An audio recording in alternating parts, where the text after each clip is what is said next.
Welcome, everyone, and greetings from Colorado. We're living through a period of profound global disruption, political polarization, institutional breakdown, social fragmentation, and existential threats ranging from climate change to AI governance. These are not just technical or political problems. They're a moral crisis rooted in the loss of shared meaning, vision, purpose, and trust. I think that one of the underlying premises of this session is that moral fragmentation undermines collective action.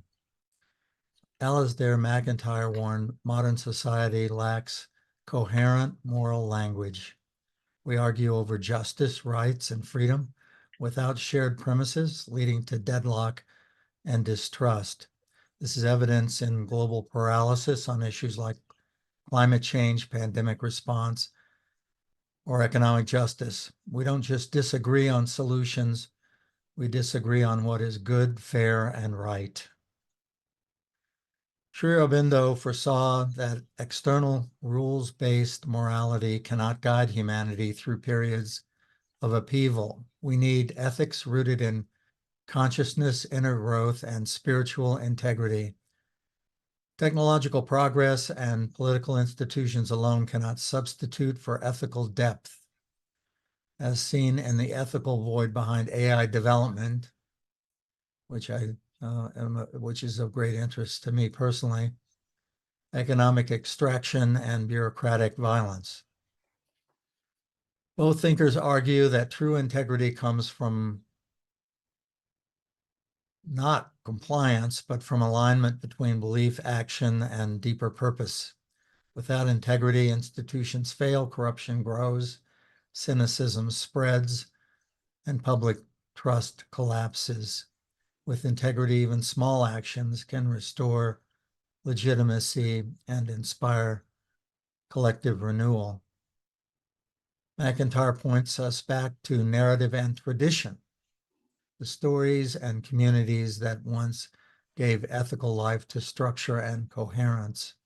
One of our previous sessions just focused on that, the importance of narrative and tradition.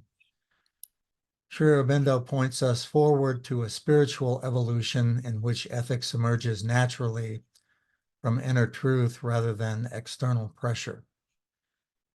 Together, they help us imagine a society that is grounded but dynamic, principled but evolving, and capable of moral clarity without moral rigidity. In summary, I would say we're living today in a moral relativist, emotivist environment. And because of that, we cannot fix global systems with broken moral foundations.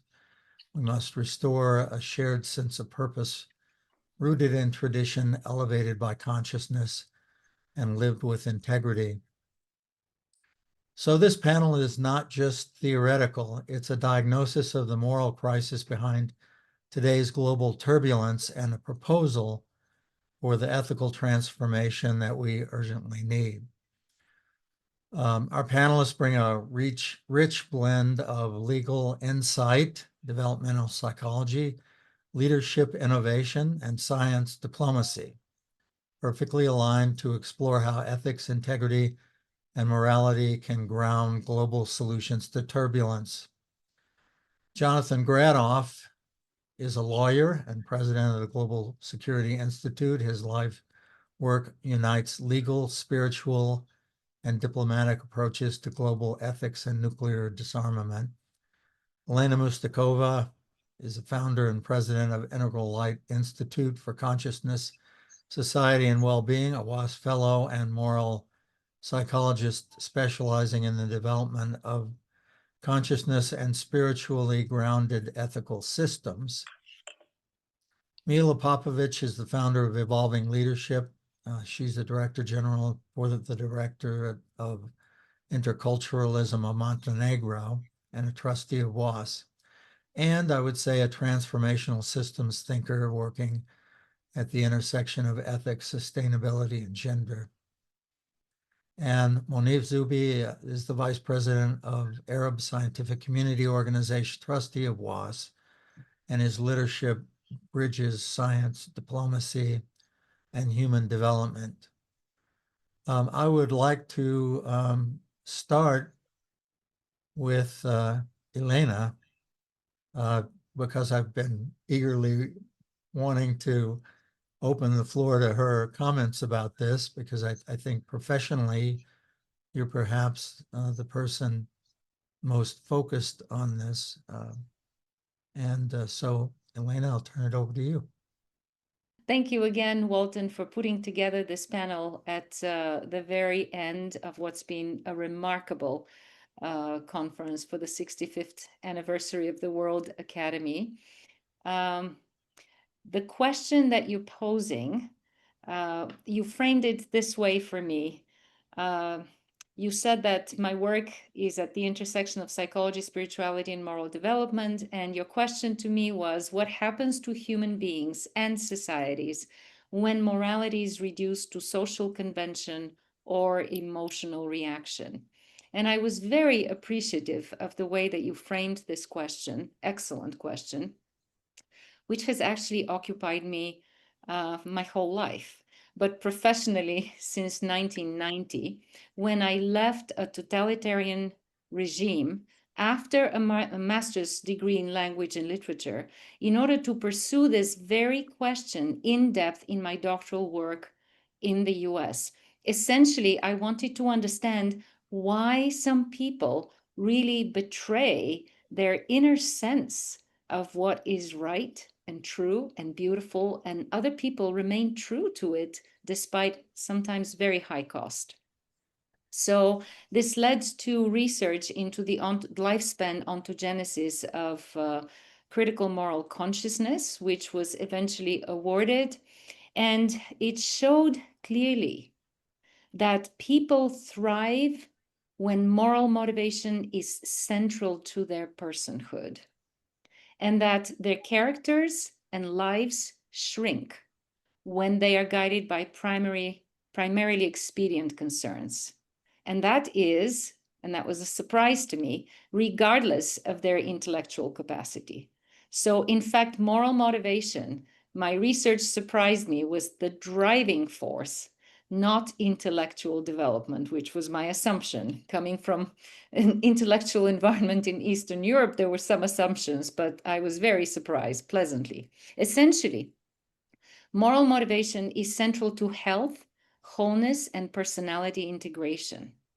So that was the result of my research, and I'll be very short in just saying that what I discovered, which is, as I said, very different than what I expected, was that moral motivation was really central to personality development, and it manifested in 4 dimensions: the dimension of identity, the dimension of authority and moral authority and responsibility, the dimension of relationships and relatedness, more specifically, and the dimension of meaning and purpose.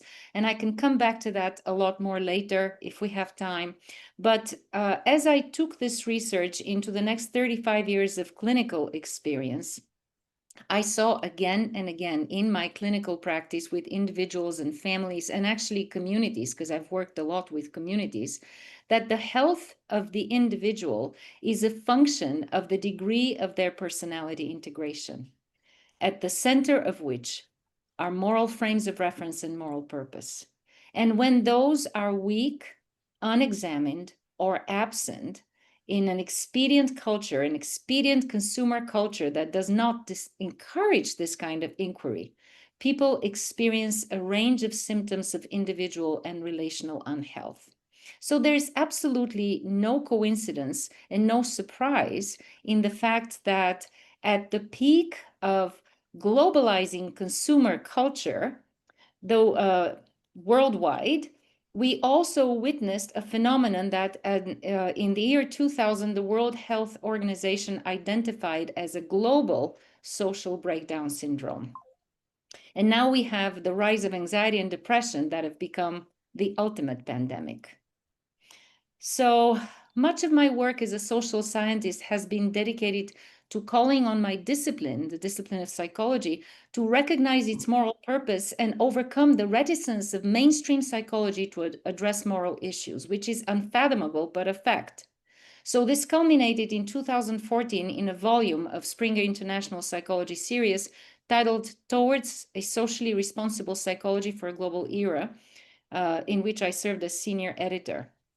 And this volume has been described as sweeping in its scope, passionate in its tone, and audacious in its claims and objective, seeking to inspire the transformation of an entire discipline and challenging some of its most fundamental assumptions. And it was called a canary in the coal mine. That was over 10 years ago. And after that, we discovered some pretty disturbing facts about how psychological practice has been used.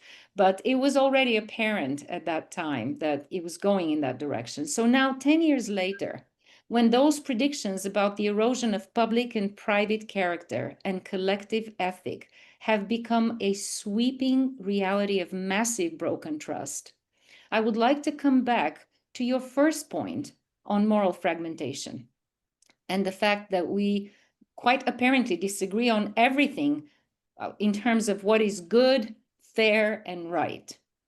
However, from an evolutionary developmental perspective, as well as from a Baha'i-informed spiritual perspective, I see this extreme questioning, which my children, grown-up adults, expose me to all the time, as a developmental step towards a new level of moral and spiritual integration. People are questioning all established moral boundaries, in the process debunking and deconstructing and leaving a wreck on their trail. But what they seem to be expressing is what I actually found in my original research, which is an innate spiritual hunger for greater coherence. That was the most important finding in my research, that you actually see that in every child. And when people no longer express that in adulthood, they tell you stories of how it has been overlaid and blocked and subverted.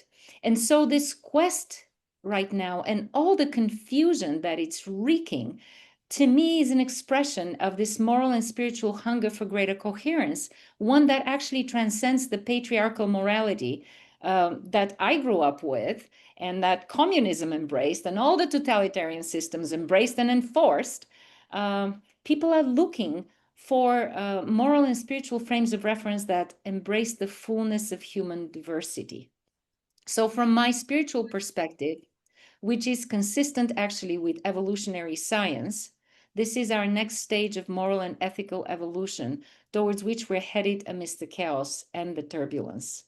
And so I believe it is important to help people appreciate that, because when we move through confusion with conscious intention, even the most challenging circumstances contribute to personality growth and strengthen our moral fiber, as we all know here on this panel, I'm sure. So rather than lamenting the loss of past spiritual rootedness, I am more inclined to work towards helping people find a new level of spiritual maturity and integration in this unique historical moment. And my spiritual framework helps me because I understand ethics to consist of universal components, universal spiritual components, and social components, which evolve and are relative historically. And so while the universal spiritual core of ethics and morality and our spiritual hunger are hard to debate and actually quite easy to track throughout the history of civilization, despite all of our disturbing behaviors, our social ethics have been evolving, and in the process, also testing the limits, testing the boundaries, experiencing a lot of swings between extremes. And so this whole process of evolution, which is very painstaking, very turbulent, and very disturbing, was actually foreseen and well described spiritually in the mid-19th century. And so it's important for us to keep faith and aim at the horizon. That will be my last thought for now. And so my dedication is both in education, community development, and also in the systems work, which I actually do both in Bulgaria and internationally. My dedication is to holding up that horizon. So thank you. Oh, thank you so much. That really contributed to my comprehension of the question that's being posed today. So really appreciate that. Jonathan, you've long argued that peace and law are spiritual as well as legal obligations.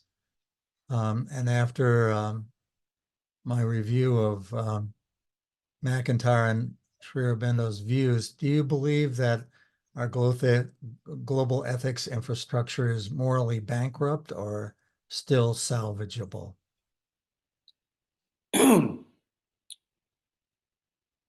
Since our moral insights don't come from the information of the world, but come from the luminosity of the soul, like love, patience, goodness, justice, those come from inside us. They come from our being human. I think that they are ever potential.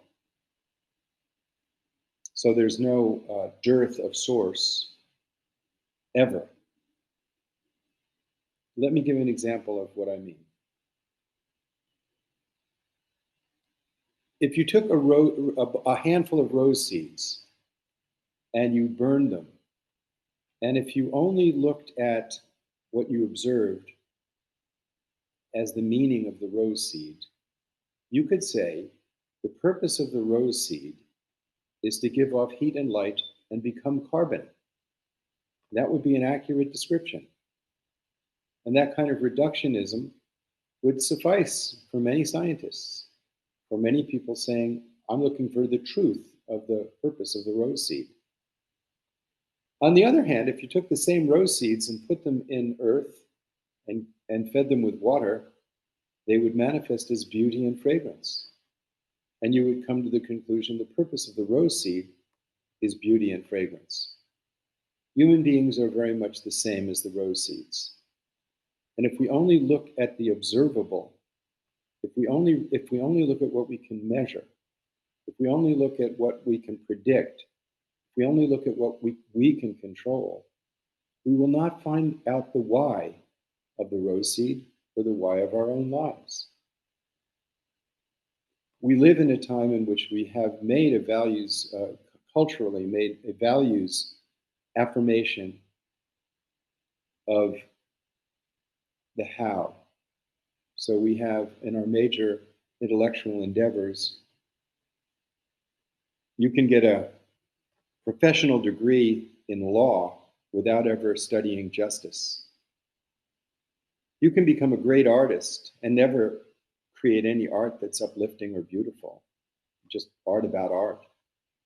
You can become a great famous philosopher opining on the methodology of philosophy, the how.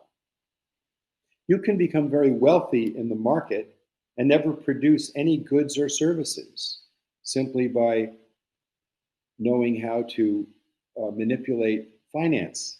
Finance is the how for the markets, not the why, goods and services. You can become a physician without studying healing and only studying techniques. And you can become a religious leader without uplifting with love and transcendence, simply staying within rites, rituals, practices, and dogma. Again, the purpose of art is to open up our eyes to the mysteries of beauty and meaning. The purpose of philosophy is similar. The purpose of finance is goods and services. The purpose of medicine is healing. The purpose of law is justice. And the most absurd preoccupation with how over why are weapons of mass destruction, nuclear weapons, for example. The more you perfect the weapon, the less security you get. And yet, it's folly to just listen to people talk about values. You have to look at their budgets. And the states of the world, our major social organizations' budgets are preoccupied with the how of security, forgetting the why being human beings and the environment. So we're living in a time in which this kind of crass reductionism to the measurable has occluded that part of us that is human. It's as if we've said, I'm following this very fast car, but I'm not sure where it's going, but it's really fast. So I think that we have forgotten the why, and that's really important. And that is an inquiry of mystery, ultimately. It's an inquiry into that which we actually cannot grasp in its entirety, because the universe is infinite and we're part of it. Because we don't know how we got here. What produced this self-aware consciousness? What produced conscience? Why is the golden rule a universal ethical principle we teach our children in every society? And yet we don't apply it to future generations or to others. Let me end with a poem and a point. Weighing ink on paper, the size and structure of each letter, even the paper's fabric itself, will we know the meaning of the words? Measuring the bones, the skin, the blood, the house, the nation, the planet, the solar system, all the galaxies, will we know the meaning of these measurements? Will we find and know soul? Measuring all these gestures, will it be known, this immeasurable love? By observing the outside, the portion understood with the senses, the mind, desire, and the intellect, the essence will not be known. By observing with wisdom, we can know ourselves, and through such understanding, know that which is observing all, a mystery within each of us. When wisdom dawns in the fullness of love and compassion, which is where wisdom dawns, it brings a tranquility that the intellect cannot measure and leads to knowing without symbols and thought. It is such wisdom that governs the investigation of the unchanging, that which is real, that which neither comes nor goes, the mystery that sent us into this world in the first place. So we have developed an epistemology that says we will marginalize that which we cannot control, that to which we will return when we die, that which gives us life itself, the source of meaning. We have denied in our social organization the value of wisdom. And let me state clearly what I mean by wisdom. Wisdom is that gifted level of consciousness that emerges within virtue. As Socrates said, you can't pursue wisdom, but you can pursue virtue. The consequence of virtue is wisdom. The consequence of compassion and love is a level of understanding that cannot be gained by the senses or by willpower. It's a gift. And that's why all wise people are humble and happy, because their happiness is not contingent on circumstance, and their humility gives them the openness for that mystery that gives us life to fill them. The characteristic of those qualities that are the precondition for wisdom is they affirm the ultimate unity of all lives and the harmony of all lives. And the characteristic of those qualities that lead to suffering and ignorance and destruction affirm the illusion of being separate from one another, separate from the natural world, and separate from the mystery that creates us. People who don't know this believe that mystery is shrouded in chaos and darkness, and they avoid it because of that, because their inner lives are chaotic and dark. But people whose hearts are open, who have compassion, discover that the ultimate mystery is not shrouded in darkness, it's shrouded in love and light. And that it is an essential part of our own being. We are mysterious within ourselves. That, look at your hand, there's something that touches in the hand, you can't touch it. There's something that sees in our eyes, but you can't see that which is seeing. And there's something that knows within us that gives meaning to these words and meanings to our lives that which gives meaning, it doesn't have a shape or a form. It cannot be measured. So when a society forgets to have a sense of humility and the pursuit of virtue and wisdom, it becomes very dangerous. And that's precisely where we are. As Socrates said, political sophistry is convincing people that they know about a subject regarding which they know nothing, and then promising to solve a problem that didn't exist. It's interesting you would bring up Socrates, because McIntyre, one of the things that he concluded was that we needed to revisit Stoicism and well, it wouldn't be philosophies. We need to honor the wise of all traditions. We're largely a Western audience, but you could find the exact same principles in the Upanishads of India, in the teachings of the mystics in the Middle East. But more importantly, you can find it in the political philosophies of systems that embody checks and balances on the pursuit of raw power through law. And institutions that are based on these values are beneficial.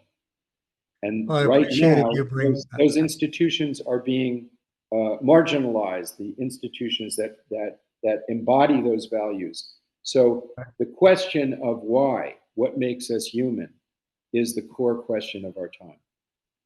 I appreciated you bringing up the emphasizing the universality of the golden rule in a previous session. I wasn't aware of that, and really was thought-provoking. Wonder if we teach that enough today.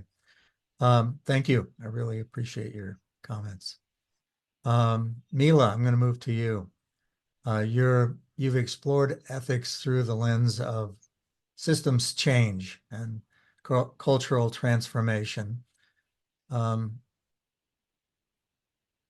Can the kind of moral renewal that McIntyre and Shurebindo call for occur in today's technocratic institutions, or must it come from the outside? As Gary was talking about earlier, it's up to people to take these decisions, and sometimes we can only do them under pressure.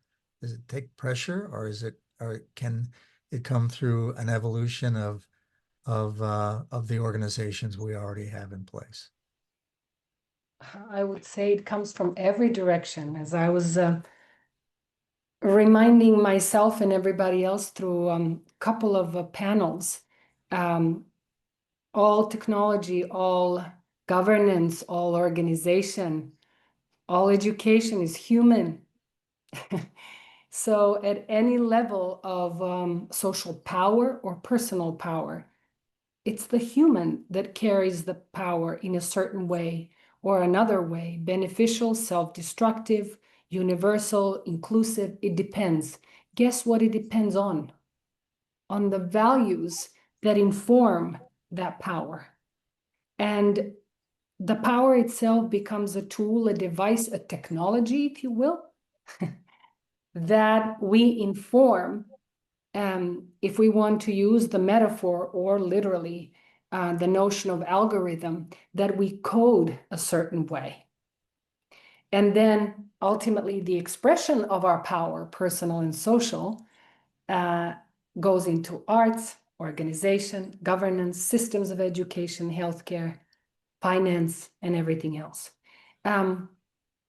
From what we know now, civilizationally, globally, all of our systems are based on biosocial conflict, which is an incredibly irrational, I'm intentionally using that word, it's very important, an incredibly irrational setup where you have one gender exploiting. The biosocial conflict is run by system of dominance and exploitation.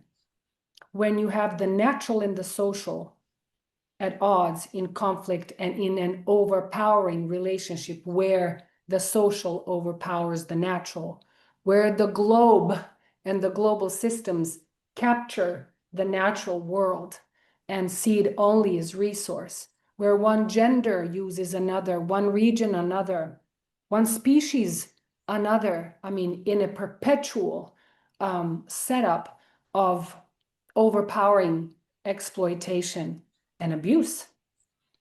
Some of it is direct violence, some of that is what we call slow violence, long wave building violence that is not immediately physically apparent. But that's another topic. The whole point is that without the values that are of the kind of which Elena and Jonathan spoke of, we are not only expressing our personal and social power, we're not only expressing it in a destructive way towards another and our home, but essentially it causes an implosion. It's a self-destructive move as well. So I wanted to point out that, as I've said in another session on values, where I've spoken about the values in these algorithmic way in forms of higher mathematics that generate higher results. So I will not go back to that, and I'll invite everybody to listen to that session.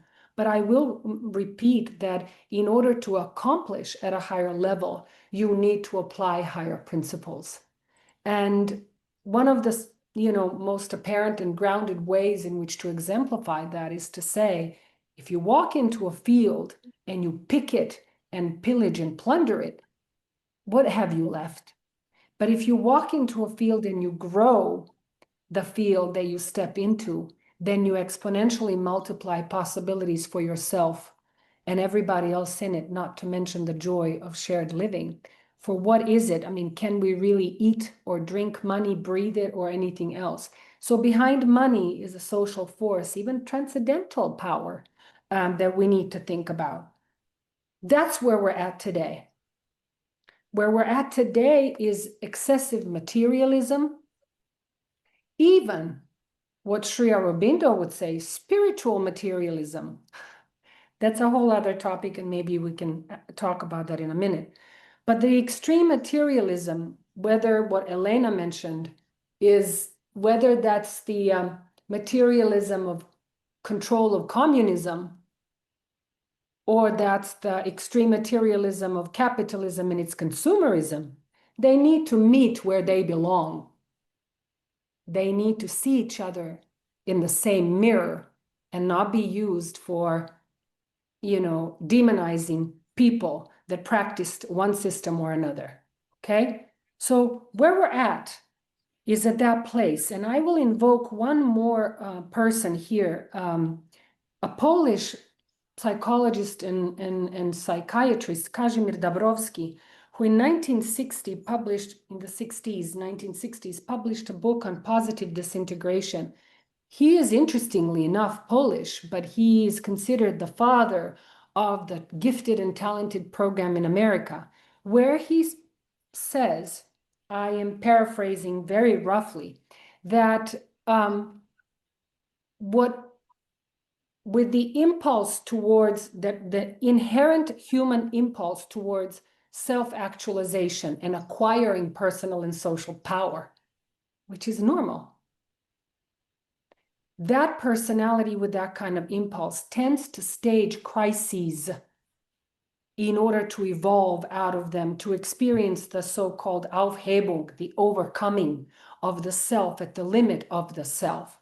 So in that sense, I would say that to give us hope, and more than hope, to give us courage of conviction, to say that we are maybe gifted children who are collectively staging a crisis in order to evolve at a higher level of being and order. My only concern is that at the level of knowledge and connectivity that we have, why does it have to be at such a sacrifice? Can it not be by contrast and realization of that contrast to have enough momentum to evolve? It's the sacrifice that is so outdated and so regressive that concerns me. So with the introduction of maybe, I'm really actually just trying to contribute more to the discussion. But Sri Aurobindo in The Life Divine spoke about the fallacy of materialism, but equally the fallacy of asceticism. the extreme focus on the materialist and the extreme focus on the spiritual, as in transcendent. The human being is truly a being on the cross of time and space. And it's should be an integrated being, the being that between the worlds, that brings together and unifies in a yoga, right? Both the East and the West, the earthly and the sacred. And so what I would love to show, just to make it brief, I would quickly like to share a slide that I shared yesterday, because it comes directly from the teaching of Sri Aurobindo. So if you allow me to share my screen quickly, it's in one image, and you just let me know if you can see it. Yes. If you can see it, at the center of this flower of life, which is a sacred geometry that is known, it's the geometry by which life evolves. And we know it. The science knows it, spirituality knows it. So at the center of it is pure consciousness. The four qualities of which Sri Aurobindo described are the four qualities of the mother matrix, if you will, the feminine principle of the universe, the creative principle for the universe. So if feminists want, if we want to find a stronghold for our power that needs to be seen, validated, and complementarily used, we can say that in this worldview that unifies the knowledge of East and West, it's the women who are the creators. My God, I haven't told you anything new. We birth babies. Still, let's see how it goes. But the point is that universal mother, so to speak, universal principle, generative principle, is marked by these four qualities. And I will be brief because the external 12 you can read. So Okay. the qualities are calm wideness and comprehending wisdom and tranquil benignity. Then splendid strength and irresistible passion. Then vivid and sweet and wonderful with her deep secret of beauty and harmony. 4, intimate knowledge and careful, flawless work and quiet and exact perfection in all things. So to accomplish at the higher level, how about using these algorithms, these higher properties that are wisdom, strength and force, harmony and beauty, work, diligent work with perfection at any level. The other 12 you can read here, but I will leave it at that, only for us to begin and questioning how we can apply these in our own organization as a values-based organization and exemplified individually, collegiately, collectively, and with our role in the world now, because we were made and we are made for these times. Thanks, Mila. Also, you really struck me when you said that humans learn principally from conflict. That's something we need to transcend, isn't it? Moneef, as a scientist and science diplomat, you often confront moral dilemmas in the development of policy. Right now, there's nothing more important on the forefront of policy than AI policy, because if humans have fragmented morality, then how can we expect our AI systems to act justly, particularly when we transition from generative AI to general AI, where AI systems will have agency. So with respect to AI, what role does moral integrity play in reconciling scientific rationality with ethical wisdom, especially during times of turbulence? Well, Chair, with your permission, I'd addressed this question in a previous session that was chaired by Mila, So I will touch upon that, but I will also try and structure my intervention so that essentially try to convey some messages to our lords and masters, the politicians. So I've Okay. structured my response in a different way, as you will see. Notwithstanding what McIntyre said in After Virtue, where he warned that modern society has lost the coherent ethical traditions that once grounded personal virtue and public life, um, and others who've said that civilizations rise not merely through technology or law, but through the elevation of inner consciousness. I would subscribe to something that Ibn Khaldun said centuries earlier in his great Muqaddimah, the introduction by Ibn Khaldun, where he said that the moral foundation of civilization is more important than its material foundation. That's one of the headings that I'd like to propose. Secondly, and change gear completely and go back to the old question of the purpose of government. This is something that British comedians often talk about and joke about. What is the ultimate purpose of government? At the heart of our renewal must be the forgotten truth. That is, the purpose of government is to do good.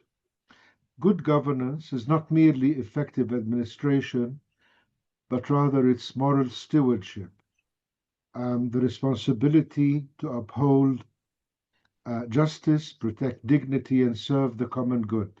Again, Ibn Khaldun wrote about this, and I think he was quoted by former President Reagan in this, where he said that leadership must be rooted in moral responsibility and trust, not force or deceit. And speaking of presidents and political leaders, I think we have currently a crisis of statesmanship around the world, in the North, the South, the East, and the West. We are witnessing a decline in statesmanship because statesmanship is not the same as politics. It's the art of moral leadership, the ability to balance power with principle and ambition with wisdom. Wisdom as defined by my dear and eminent friend Jonathan a few moments ago. Here again, Ibn Khaldun talked about this, and he said that when rulers pursue self-interest over justice, their dynasties begin to crumble. We must restore statesmanship as the gold standard of public life, where ethical character is the highest qualification for leadership. I think also in terms of consensus, the world witnessed the birth of the Sustainable Development Agenda in 2015. And WAAS is now actively promoting the peace offensive, as we have seen over the last 2 or 3 days.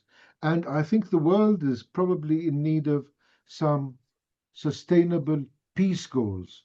Just as the world once came together for the SDGs in 2015, we must now strive for a similar consensus around what I have called the SPGs, the Sustainable Peace Goals. These would serve as the moral compass in a time of confusion, and would include promoting peace through inclusion, justice, dialogue, and human dignity. Ibn Khaldun warned that when states fail to uphold justice and they lose legitimacy and decline becomes inevitable. I would conclude this first part of my intervention by calling for a call or advocating a call for moral leadership. Today, we are called to reverse that trend that is in the hearts and minds of politicians all over the world when we talk about the purpose of government. In my presentations, I often talk about this and say that for some politicians, it's continuity, continuity, continuity. For other politicians, it's being here tomorrow, which essentially is continuity as well. That must change. And the values that we have all talked about over the last 2 or 3 days must again be reintroduced, assimilated into our political processes all over the world, whether democratic, autocratic, whatever. But there must be some essential, some moral foundation on which we base our decision-making processes and apparatuses. I would conclude by another quote by Ibn Khaldun, who said that societies thrive when power is guided by wisdom and justice, not by force or expediency. Let us take that wisdom seriously and let us act accordingly. Thank you. Excellent. Thank you very much, Moneef. Appreciate that. I think we've addressed these from a high level, more of an academic discussion, I think. And in conclusion, as we wrap up, I think I would like to hear from each of you a more personal statement about your own lives and how you live your life, and the traditions and let's say aspirations that guide you and have helped you to develop some of the thoughts that you've shared with us today. And I'm going to start with Elena. I know that you have some traditions that you've studied and lean on, and I wonder if you could share that with us. Thank you. It's a beautiful question on which to close, indeed. Thank you for that question. As I was listening to all the very rich contributions, I was reminded of a line from the Baha'i spiritual sources that are very close and very dear to my heart, which I discovered late in life, but resonated with their very deeply evolutionary perspective. But this particular one says that a child is pure-hearted due to her innocence and ignorance. But a wise man becomes pure-hearted, or a wise person becomes pure-hearted through their understanding. And so I want to leave us with what I see as a very important horizon I will come back to. In development and in evolutionary theory, we know that there is a dual helix. The first part of this helix consists of quite a few stages, and they are very arduous and conflict-ridden. And so that first part of the helix is the realm, what is called in my spiritual tradition, the valley of conflict. It consists of quite a few stages. And then the second part of the helix is the valley of transcendence. And we are now poised in this collectively, in this transition between the first and the second part of the helix. And developmentally, we know that growth and expansion are quite scary, and people often retreat and need a lot of holding and support in order to fulfill their movement towards wisdom and compassion and authenticity. So collective humanity right now is struggling and is scared. And we need to reach deep within us with compassion and patience and wisdom as we hold this horizon of transcending collectively the valley of conflict and entering into the valley of authentic consciousness that can really serve this planet and serve future generations with integrity and with coherence. So thank you. Thank you. Jonathan, could you take a minute to share with us? Yeah.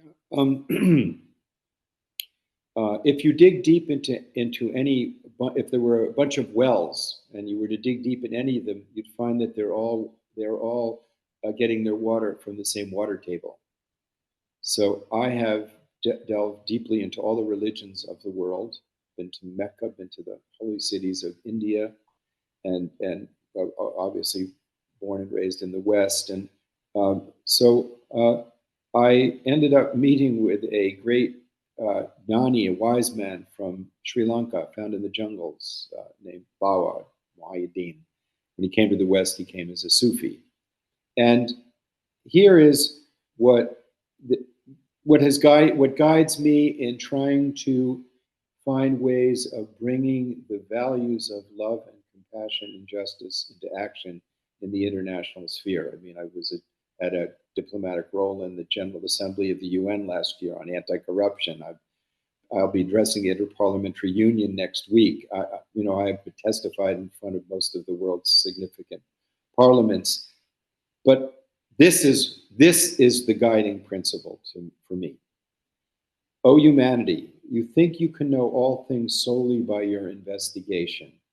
There is, however, a truth that governs such knowing. That truth is this: the state of silence will be invaluable to you. Let the form of divine luminous wisdom grow from this inner silence. Understand yourself as the consciousness within the form of divine luminous wisdom. It will appear as one. That form is that, and that is you. That state is one. It is that which is the all-pervading radiant effulgence of which we are a part and can never be separate. And the evidence of someone coming to that state of wisdom, the highest achievement human beings can have, the example, the compass point of our humanity, is treating all lives as part of their own life, feeling the suffering of others as their own and the joy of others as their own, and living in a way in which all whom they meet are an opportunity to bring kindness and love into action. Thank you, Jonathan. We have just a couple of minutes left, so we need to be brief, but I would want to hear from Mila and Moneef as well. I was born at the intersection of East and West and have seen my social framework, the countries I was born in, framed, destroyed, and reframed in the grand cycle of death and birth, death and rebirth. I've realized ever since I was little that my gaze was always directed upward at the firmament, and at the same time I was catching fireflies in a little jar and give them some air and watch them underneath a blanket at night of a very uncertain life. So I was harvesting stars. What I've realized in that process, that I was born into an identity that had generations and generations of priests of the Orthodox Christian denomination and teachers that were ended up being known as peacemakers and mediators in the multi-ethnic region that I come from. During teenage years, I fell in love with Indian poetry and the science of the Upanishads. So my scientific mind was nurtured by the Upanishads, and my artistic being was nurtured by the Sufi dance. So my roots are profoundly universal. My aspiration is exceptionally universal in the correlation between the macrocosmic and microcosmic, and that has reflected horizontally social in my life with the multitudes of roles that I have. So I'm a dancing scientist and scientific mystic, governing poet, and a lyrical strategist. And with that, I think I would just want to offer something in the vein of Rumi, my own offering that maybe testifies to my own existence, my own dance, thinking, writing, strategizing, socializing, birthing, loving, organizing. With a hungry heart and bare feet, I found our life, as great as our capacity to feel. A dance is our birthright. In the quickening of such grace, I dared to bear the soul. Thank you, Mila. Moneef, you have the last word. Thank you very much. A possible title for my sustainable peace agenda would be From Efficiency to Ethics, because much of the public life today is ruled by what has been called as instrumental rationality, a fixation on what works and not on what is right. Societies cannot be sustained by efficiency alone. We need to return to ethical judgment, spiritual depth, and moral clarity. Lastly, I would say that the renewal of public life with the recovery of virtue, integrity, humility, compassion, and courage. These are not soft values. They are the strong foundations on which civilizations are built. Ibn Khaldun believed that a society's asabiyya, its social cohesion, depends on its shared moral purpose and mutual trust. If we are to renew the spirit of our age, and WAAS can contribute to this, we must educate for character, lead with integrity, and build institutions that embody fairness and justice. Thank you. Thank you, Moneef. Thank you, panelists. Thank you, attendees. As we proceed on our journey of leadership and thought that leads to action. Thank you all.